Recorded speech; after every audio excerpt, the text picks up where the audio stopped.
So, oh, here she comes back.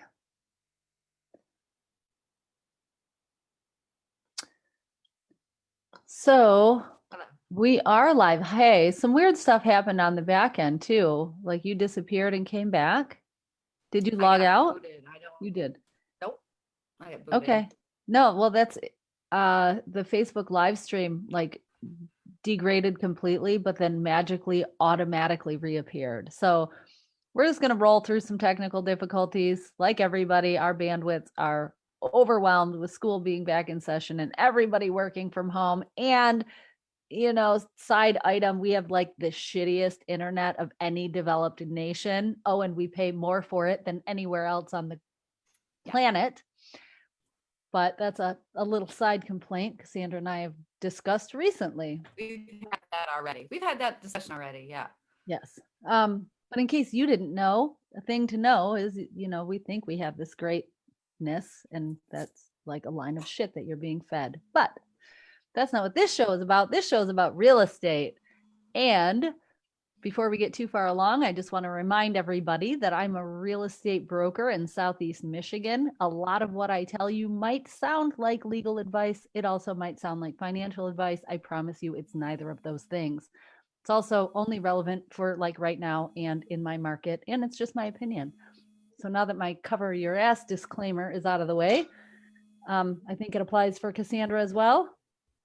It definitely does. I'm a licensed loan originator and have all sorts of experience in lending, years of transactions, the transaction count, whatever, but I'm still not a lawyer. I'm still not a financial advisor. Yeah. And what just occurred to me is it's actually kind of cool that we're not those things, because it frees us up to say things that your attorney or your financial advisor might not be able to say, but we can tell you and call it as we get. God, is it because we have these? I'll tell you what we see. I feel like I need to work this into you did something last time. This was my favorite. Like one each way. It's probably more accurate. This one. Yes. Yeah, that's my favorite. But we're going to talk about the fun thing today, what everybody works toward in buying and selling real estate, which is closings. Yay, we made it. Woo! I find that it's almost an afterthought to have a conversation about what to expect at closing, which shame on me because I consistently get the same handful of questions from my buyers and sellers, which is what to expect. And I can tell you that when a closing is going to go beautifully, it takes about 20 minutes, and all you need is your ID and whatever money, if you're the buyer, you were told to bring. But there are nuances because you got other people involved and stuff happening still in the background up to the final hour. So we're going to do our best to kind of convey what's happening on the back end, things that can go, and I say go wrong, but really they're just things that make closings take longer, because 99.9% of you got to that point, it's going to close. It might take more than 20 minutes because there are giant sums of money trading places on the back end, and those can't be moved until certain documents are approved by certain third parties, right? Oh, let's not forget we have split closing. So you've got two fucking title companies. This one issuing a policy for the new owners, but this one handling all the money that has to go to everybody. It's just like a fucking hot, sticky mess in the background. But you don't know that because you're just the buyer showing up with your check. Hopefully it was a wire, unless you're dealing with a title company that is afraid of wire fraud. Cassandra, are you totally frozen or are you that bored?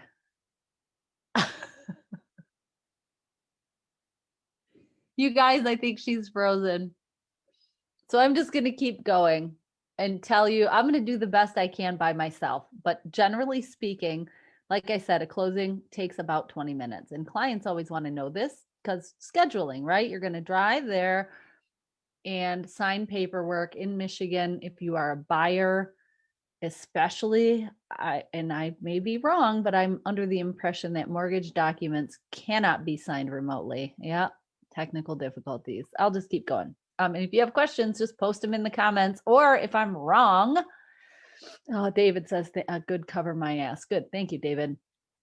So if you're a buyer and you are closing on the sale of your house, some things that can be managed to at the front end, other than setting aside, I mean, I recommend taking off the half a day. Like if you are closing at 9 a.m., just plan on going into work around noon or take the whole day. And I know that sounds shitty and hopefully you won't need it. But boy, your stress level is going to skyrocket if you only gave yourself 1 hour to close. And there are other elements involved in you closing on your property successfully. So, I mean, think about this. If traffic is bad and the seller is late for their signing, if they're signing at the same time in a different location, um, the more geography, the more time you can just add into the transaction to boot. But so what happens when you close? Ideally, the lender has issued a clear to close. The appropriate timeframes have passed for closing to actually occur. Everyone has agreed upon a location and a time. All the prorations are done and have been approved. And you, as the buyer, show up to closing with your money. And I say show up with your money, and I'm going to stop and talk about that for a minute because showing up with your money can appear different ways. And hopefully, this has already been discussed before getting to closing. You can get money to a closing with a cashier's check or a wire transfer. You can't show up with a pile of cash, and all of this with a caveat because like everything real estate, it depends. You could also show up with, you can't really show up with a personal check and with the asterisk, right? You could, if it's for a couple $100. Most title companies aren't going to object to you showing up with a personal check. In fact, I advise my buyers, if they have a checkbook, bring it to closing just in case. Because on the off chance that some proration was wrong or some fee got omitted, and it's a fee or a modification that has nothing to do with the final settlement needing to be reissued, and I got in the weeds quickly here. But if there's some nominal fee that was omitted and is not impactful to the degree that it stops the closing, and there are certain fees that would stop the closing and definitely delay it while everybody re-agrees on the figures. But if there's some little, I don't know, processing fee or somebody calculated a proration wrong and it's not in your favor, say you're $30 short, boy, most title companies will take your stupid personal check for $30. What many of them will not do is take a cashier's check over a certain amount of money. And I've seen two different camps. And if anybody wants to call in, because boy, it's bumming me out not to have somebody to have this conversation off of, the Zoom ID, I don't know if you can see it, is 221-168-7580. Anyway, so what most title companies will not let you do is come in with a cashier's check over either $5 or $10 or $15,000. It is absolutely at the title company's discretion of how they will allow funds to be delivered for closing. Now, if you can't, let's say your closing costs are $20,000 and the title company that is handling your side of the closing requires anything over $15,000 to be in the form of a wire. So ideally, you will have gone to your bank a day or two before the day of closing and wired those funds. But there is wire fraud so rampant in the real estate industry, and knock on wood, where is my wood? Paper counts, right? Knock on wood.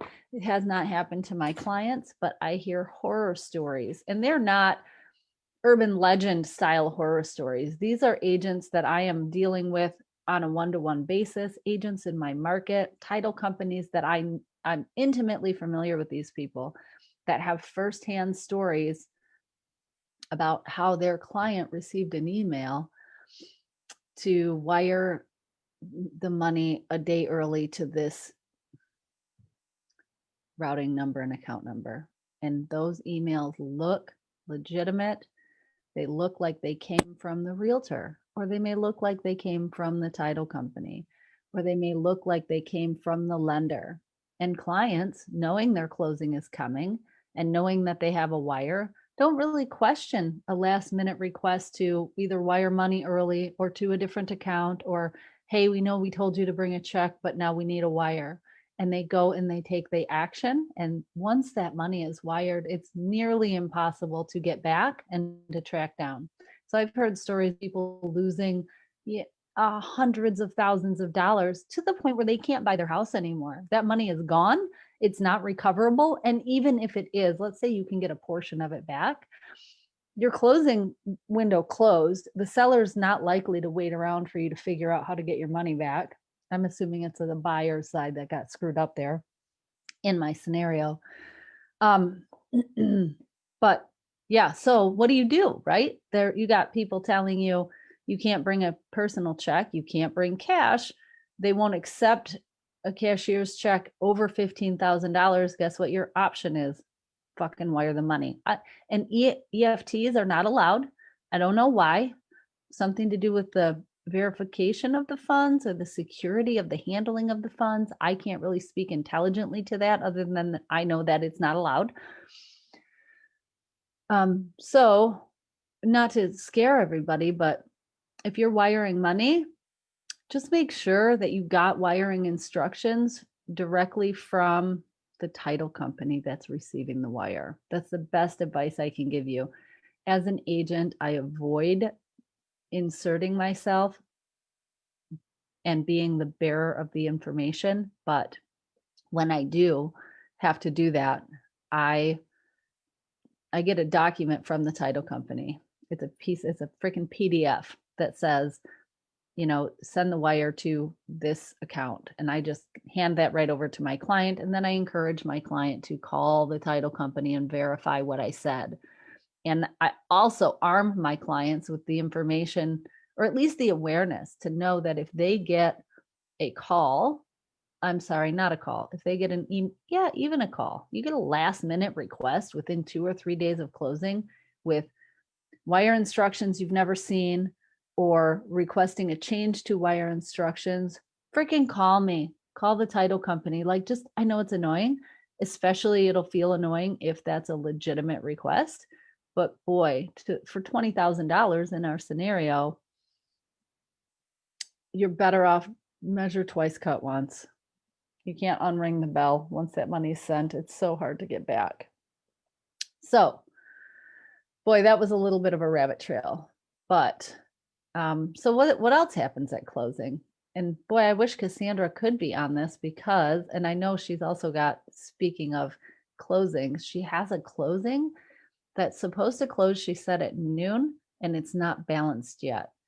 So she could speak way more intelligently to this than I can. But when you go to a closing, and I'm just going to use the most vanilla example to try and keep myself out of the weeds. Traditionally, what you have is a buyer and a seller and a title, and they're so hand in hand with their title company. So you got the buyer's title company and the seller's title company. So this is a true split closing. And you have the lender, which I don't have another hand. So there's the lender. They've already shared numbers on the back end to get you to this point, and documents have been issued inside of prescribed legal timelines. Some money may have already exchanged. Sometimes the lender will have already sent money to the title company. So they're holding that money, waiting to disperse. So you, as the buyer, show up and sign this gigantic stack of documents. And then there might be a couple of other documents from the other side's title company. And then you have your mortgage documents that also need to be signed. Somewhere in that giant stack are some documents that have to be sent to someone else in order for the title company to disperse the funds that they're holding. So they can't do jack shit with that money until other conditions for dispersal have been met. And I don't know what customary conditions for dispersal are. But they usually involve like providing proofs that such and such was signed or a copy of the deed.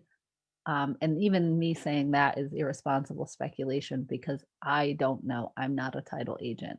Should I know? Maybe, but probably not because it's really not my lane. It's the title company's lane. But what'll happen from a client perspective. So we'll go back to you're the buyer. You show up for your closing. You give the title rep, who's also a notary, right? They have to notarize and verify that you are the person on your ID, which is why you give them your ID. Side item that is starting to become a pitfall in some closings. I'm seeing a handful of title companies requesting and requiring 2 forms of ID. So if you show up with just your driver's license and you're not prepared with that additional form of ID, that can be a nuisance delay for your closing. So I advise my clients to bring 2. Like bring your freaking Costco card with your picture on it, or if you have an American Express with your picture on it, or you have a passport and a driver's license, like bring something in case they need it. And then you're going to sign a bunch of stuff. And then the title rep typically leaves the room for a little while to make copies. And they always say that. They're like, all right, I'm going to make a couple copies and I'll bring you back your stuff and you can be on your way. But what they never, I shouldn't say never, often what they don't tell you is that the money's not fucking in yet. So they can make all the copies they want, but you can't close until the money is in and the money is dispersed. So like I've been at closings, you guys, where the title rep leaves to make copies and 40 fucking minutes later we're sitting there like, what the heck? So past a certain amount of chit chat, people run out of like things to talk about. You're like, what's going on? I only set aside 2 hours for this closing and we're an hour and 20 into it. Past a certain point of discomfort, somebody usually gets up and goes walking around the title office like, I got to find my person, what's going on? And that's when they'll tell you that it's not funded. Lots of there are a lot of places to get in the weeds about something that really is quite simple but has a lot of moving parts. So let's talk about COVID, because prior to the new, oh my God, the new normal, Barfarama. Prior to COVID and incorporating the new regulations while still trying to conduct business, buyers and sellers often sat across the table from each other, or at least were in rooms, neighboring rooms, signing documents so they could come together afterwards. And closings and fundings happened within a reasonable time frame, often at closing, sometimes within a couple of hours, at the worst the same day, and very rarely closing into escrow where the money will have to be dispersed tomorrow because of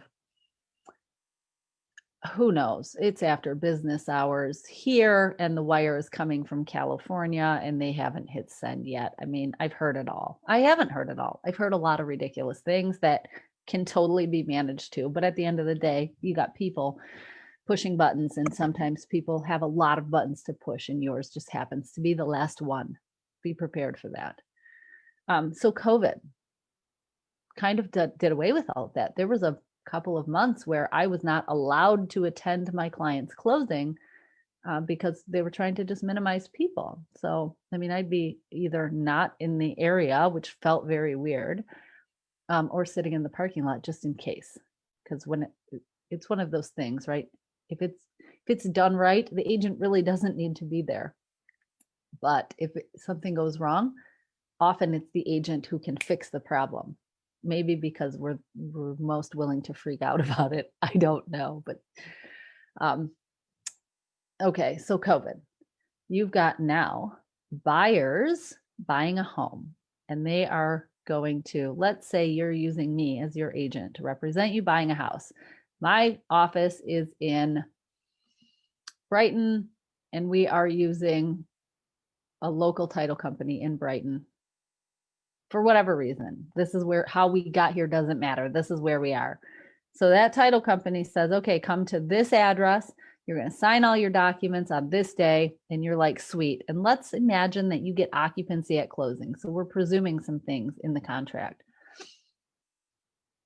You get there, you sign, you're now on the hook for the mortgage, and you're supposed to have keys to this house. But the seller, the house you're buying, let's imagine is in Chelsea.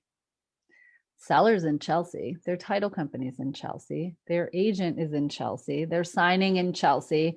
Hell, they could have signed the day before because a seller can pre-sign closing documents. And if everybody's got their shit together, those documents were ready ahead of time. So now they're in Chelsea, they signed, you close, now what? How do you get your keys?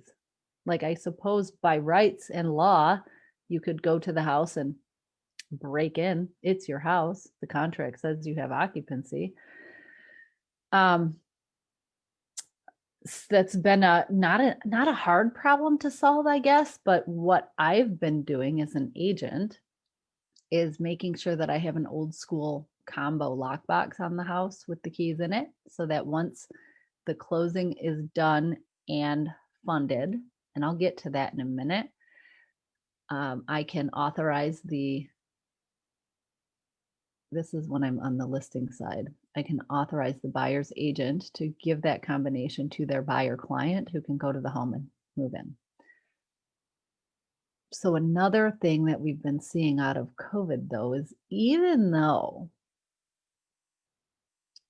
presumably the only thing that's different is buyers and sellers are signing in different buildings in different parts of the state, true split closings,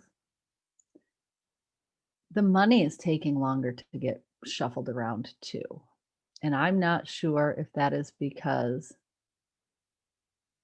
historically, even if you had a split closing, one title company would dispatch a person to the other title company's office. And even though you had a split closing, it was happening in the same spot. So that rep would show up with checks and they could hand them out once the green light was given to disperse funds. But now everything's being wired back and forth between companies. And I think, and I can't stress enough how much I don't really know, but what I think is happening on the back end is the money is getting, if you're on the buy side and you're the title company, you are handling all the funds, but the seller gets the proceeds from the sale of their house. So how are you supposed to get money to the seller when they're using a different title company? You have to send that money to the other title company who can then give it to the seller. Seller's not giving up keys until they have their money. Normally, no matter how much you promise them that it's coming, or you can swear up and down it's in your escrow and you're just waiting on this one signature and then you'll give them their money. And as an agent who represents sellers, I would do my best to make sure that my client did not give up keys to their house until they have their fucking money, no matter what the title company says. And I work with really good title companies, but shit happens. Like, if I know one thing about real estate, it's that you have to be as close to impeccable as possible because shit happens.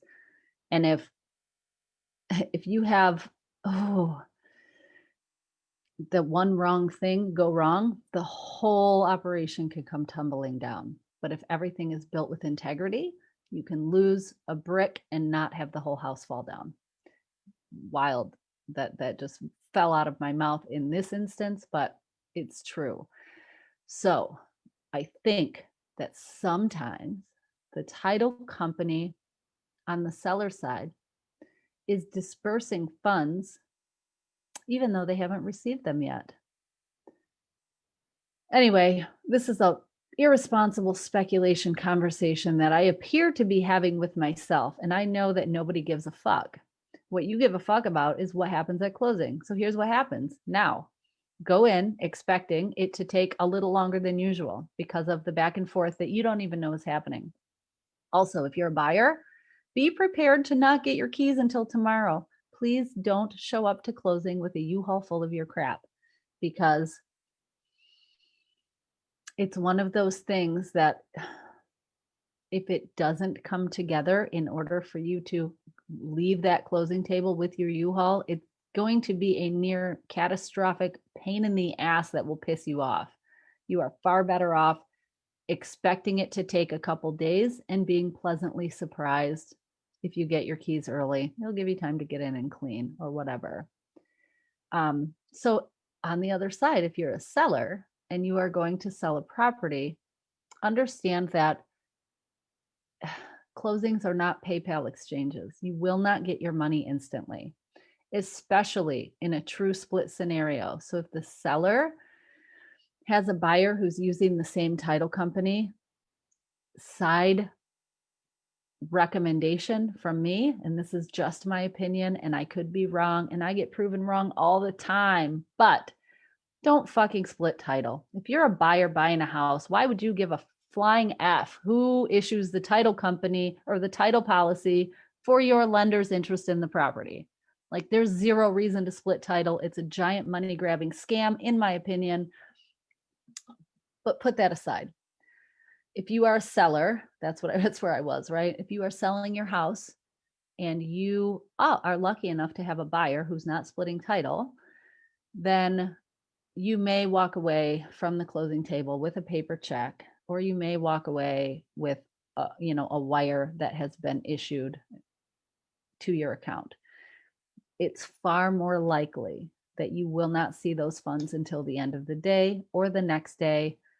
I just had one that was, lenders are giant entities too. And I don't mean the buyer's lender. I mean, if you have a mortgage on your house, like I have a mortgage on my house, if I sell my house, the title company is also responsible for paying that shit off. So if they're waiting on my lender, the bank that holds the note on my house right now, if they're waiting for those yahoos to issue a document showing what I actually owe as of this date, and they're not delivering, title's going to do their best to estimate that so we can still close because they want to make me, Mr. and Mrs. Seller, happy. But they can't disperse funds until they have final figures.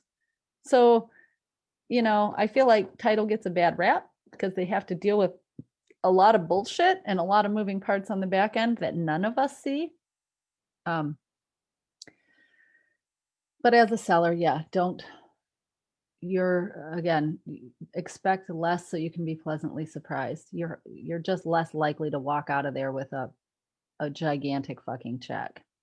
It still takes time to move money in a real estate transaction because there are so many laws governing the money in a real estate transaction.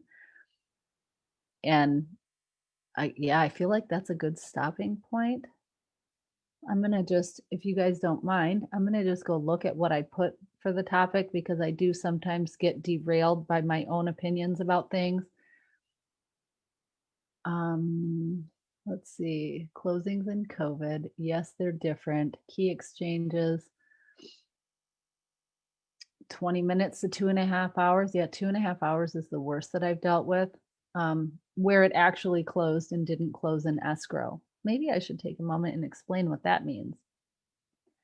Closing in escrow means effectively that we're going to keep the same closing date, even though the money can't get dispersed yet.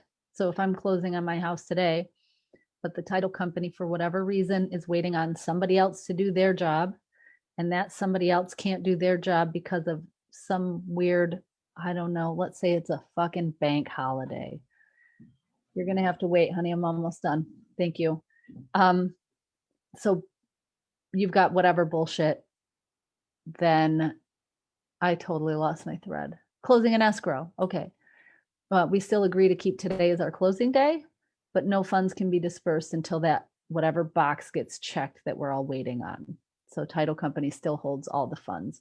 And on that note, because Anna obviously needs me, I'm going to call it a day. So just, plan on it taking more time to actually sit through the closing, bring 2 forms of ID, and try and figure out how you're going to do a key exchange before you actually get there. It'll feel less scrambly. Also bring your checkbook just in case there's that weird extra fee that somebody forgot or miscalculated. Because remember, we're all just people. doing our best, hopefully. But people fuck shit up sometimes, myself included. And I think I will see you guys next week. Thanks for watching. If you have specific questions, put them in the comments. It will help the whole conversation if you ask your questions. Thanks for hanging with me, guys. Go buy a house.